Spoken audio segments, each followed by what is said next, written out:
Let's It talk about what means, her name means, and then we'll go okay, on from there. okay.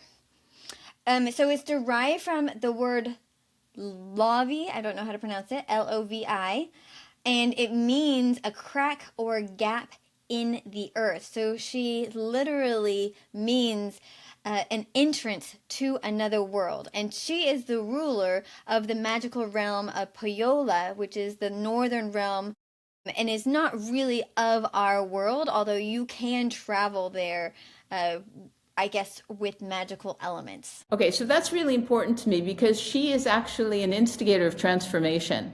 You come into this gap. Her name literally means a gap. And so when you're interacting with her, you are going to have some sort of transformation, either negative or positive. You can decide which one it's going to be.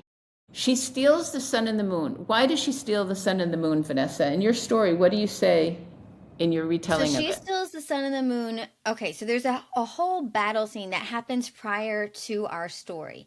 So basically, there is a contract that is made between the blacksmith, the bard, and Louhi. And she requests the Sampo to be created. And so the blacksmith creates the Sampo. But she keeps it for herself, whereas they believe that it is something that should be shared amongst the entirety of the world. It is not something that should be hoarded. It should be something that should be distributed equally. She holds it only for herself and the people of her land, and they don't believe that that is something that she should be able to have because it is something of such immense power. And so they go to try and steal it from her. There's no negotiation, I guess, prior to this, and then they have a battle. And in the battle, the Sampo is destroyed, and it is broken into hundreds of pieces. But it's still even all of the broken pieces that flow up into the shore because it's in the water when it's broken.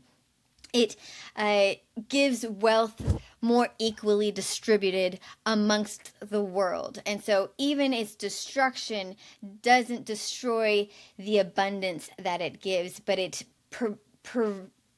prevents people from hoarding that wealth to themselves. Okay, so it's a perfect point. So I know when I was reading your notes, it's obviously from the research which says, Louhi didn't want to share abundance with the rest of the people. And in my perspective, what she was doing was saving the people because it became such a bone of contention, the Sampo, that you could, we're all sparks of the divine. Hopefully you believe this. We are all literally sparks of the divine, and we all have abundance and infinite wealth because we are sparks of the divine, and the divine is abundance and wealth. However, we have not learned yet as the human people how to use that wealth, to use it evenly, in a balanced way. We use it selfishly a lot of the time.